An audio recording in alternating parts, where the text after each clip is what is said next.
Okay, so thank you. So I guess here's the top tip of the day, right?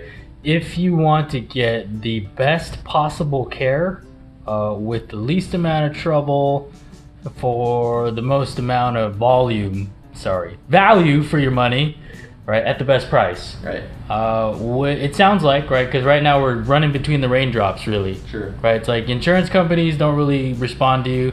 They're not treating the doctors all that well. No. Shocker. And then the doctors and their offices are pretty much beholden to them. Mm-hmm. So they're limited on how well they can take care of you, which sucks. And so best practices, it sounds like, is find a good doctor who you like, good office who they talk to you, they take care of you, Totally. and then just tell them, I will pay cash. What's the best price that you can do? Sure.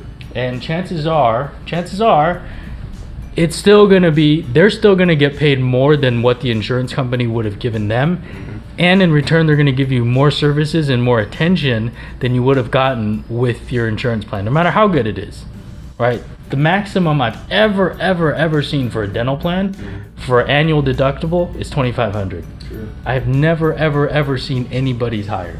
I've only seen it a few times where it was actually $5,000, but they were an executive in a aerospace company, and put it that way, here in Washington, and that was very, very rare. On average, the highest is usually $2,500. And even that's rare. And even that's pretty darn high. 15 to 18 is standard. 18 to 2,000 is going to get into the more rare range, and then above that is nearly unheard of. Well, and again, it goes back to what you're paying into that. So, you might have a cheaper plan. Hey, I'm only paying $20 a month. Well, then probably you have just a preventative type of an insurance, dental insurance. And what that's going to cover is just your cleanings, your x-rays, and your consultations. $500, that's usually what it is. Like, what is that? People will come in, I got dental insurance, I've been paying on this for years, I've never used it. Great, let me look it up. And I look it up, and I'm like, wow, okay, you've only got $600 or $550, and then you've got a deductible on that. And you need how much work, and hopefully you don't need much work, but a lot of people do. So you find out really quick that policy doesn't cover anything. Now, how do you get out of that? Well, you got to wait until open enrollment occurs if it's provided to you by your business, wherever you work at. So that's terrible. But that's the bigger issue. So another issue that actually I found quite a bit is discount plans. Some folks don't know about it. A lot of elderly individuals that are on Medicare, jump on Medicaid maybe. They get these discount plans. People will show up and take advantage of these seniors usually, or anybody that gets a discount dental plan. Doesn't necessarily need to be senior, but it seems enticing. Oh great, I get discounted dental plans. Or I'm gonna go to this practice and all the fees are discounted. And I'm gonna use my insurance. I won't have to pay nothing. It doesn't work that way. The other issue is finding a practice that takes that stuff. There's not that many out there. So if you find this, discount plan that seems amazing, well, it's because, again, you're going to a practice that has to take a discount plan because they probably don't have a good reputation. And again, I'm not saying anything bad about anybody. I'm just saying this is the norm. They can't get patients in the door. They're in a bad location. It could be anything. And they're grasping for straws. I'm going to take this discount plan. Then they get you in. You're probably not going to get that good quality service. At least in my knowledge and my experience in the industry, that's usually what happens. You get practices that just, I need patients, give me these patients, and then they come in and you're treated like, cattle. You get in there and you find out, like, okay, I'm in the door and I want to talk to the doctor about what's going on, and you don't get that quality of care. Well, I don't like this is terrible. Well, you don't realize that you're paying for that. You don't know what you're paying for because these sales guys will make it sound beautiful. Oh, everything's great, the doctors are wonderful. They have to say that stuff. You just won't know until you get into this really good and you find out firsthand when you show up. Like, okay, this isn't what I want. Or I'm in a strip mall, or I'm over here at some dungeon-looking place in some, industrial warehouse location. The doctor's there. Well, that's what the insurance is. That's what who they've partnered with. And again, you don't know that not everybody takes these insurance plans. Or you'll find out real quick that hardly anybody does. But you paid all this money. You maybe had a waiting period and everything else. But that's the major problem. So you got to be wary of discount dental plans and find out what you need and make sure that it's serving your purpose. Shocker. So, in discount dental plans, there's a lot of them. All right, well, that's a big topic, I think, for next time. Sure. But they include stuff that may or may not actually be legal. So definitely do your homework. For the majority of people who have, they pay like maybe $20, $30, $35 a month for that basic plan. All those services, all of them, other than maybe too many hygienist cleanings, so free teeth cleanings, the offices that we partner with, that Elegant partners with, that are part of the network, that are part of the Specialist Alliance, they do those for free anyway. So you shouldn't be paying for it. All right, period. So if you guys need help with that, jump on the website, contact me, text me, call me, message me, or we'll just find one of the offices and contact them, tell them you saw, hey, Elegant Implants, you want to know what the heck's going on. That's really all it is, right? It's been shrouded in mystery for so long that people are afraid to ask about it, and then they just end up never asking any questions and kind of just getting pushed along the system.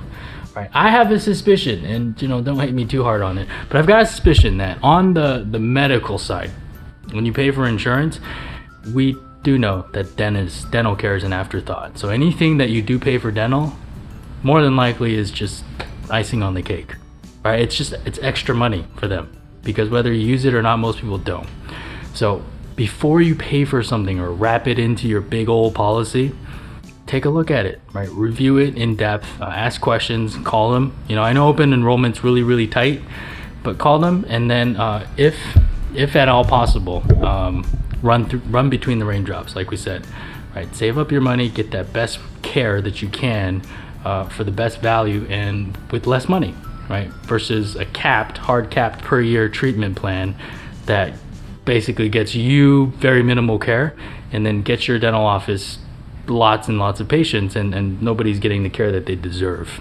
So any closing thoughts or anything else you wanted to discuss? That's actually a good point. The last thing, just listening to you, it's the big issue with dental insurances. So like he was saying, you have a cap every year. A lot of patients, a lot of people out there in the world, they use their insurance according to what they have available. So you come in January 1st, like, hey, great, I got new insurance. All right, you knock this out. You got a lot of work. And I see this a lot. All of a sudden, I ran out. Okay, I've maxed out my insurance. Now it's February. It never happens. Yeah, I got a crown here, and I got some fillings, and I need all this more work back here, and this one might abscess. Doctor said I need to get sinus lift at some point. It's gonna have to wait. That's sad. You should not have to wait. You shouldn't have to be, your quality of life shouldn't be dictated on your insurance. Going back to saving up your dollars and cents so you can get good quality care. That's more closer to home than it actually should be, but because that's the only way to get things done. You need to save up some money, find a good practice. I know a few over here that are really great. They do things for their patients because they care. Good quality providers, find a good location and stick with them. Find out what the cost is going to be and get to that point. I do this all the time in life in general. If there's something I can't afford, I'll wait a little bit until I can get that. And then when you do, it's just like, oh, amazing. Now I don't have something that's going to fall apart and give me headaches. Because just like anything that is cheap, it's going to fall apart. It's going to give you headaches. You're going to have to buy 4 or 5 or 6 of them. And that's not good. And when it's coming to your health, you wouldn't do that in medicine. Would you, think of that same analogy in like a heart surgery? I need a heart. Well, I want that cheaper heart because I really can't afford it right now. But, insurance, it doesn't really work that way. And I just want to get it done. It doesn't work like that. So you want to have good insurance that covers you, takes care of you, and you can afford to have the good quality of life. So definitely think about that in dentistry. Pay attention to prices, pay attention to practices from the doc and materials that are used. And we're always here. Yeah, for sure. We've got some big topics for I guess our next talk, dental talk, fireside teeth, whatever. We'll come up with a cool name for it. But think about those things, right? And preventative care, the reason why it's, they say, oh, it's free, is because it costs the insurance companies way more money to fix something after it's happened than it would be to spend nominal dollars, even if it's a little bit more, to keep those things from happening, right? And like blood poisoning, toxicity, heart attacks, cardiovascular issues, those are all, believe it or not, it's connected to your teeth. So that's for next time, and we do have special guests that are going to talk to us, you know. So I hope you guys enjoyed that. There's a lot that we covered, so I'll try to bullet point this in post and get it all organized. But thanks, Matthew. Thank you. Yeah. So until next time, hopefully it's every day. Yeah, this is gonna force me to do it, which would be nice because there's a lot to talk about. There's a lot of artists that come and do implants at your office. They take care of you. Most of these network member practices, they don't charge for this. X-rays, dental exams. We just want to make sure you're healthy, right? Get to the problem before it starts. And then if you're at that point where you need implants, this is, I call them the ninja team. This is where we come in. We're the ninja team, and we go in and we take care of it for you so that you can get back to smiling again. So until next time, we'll see you guys soon.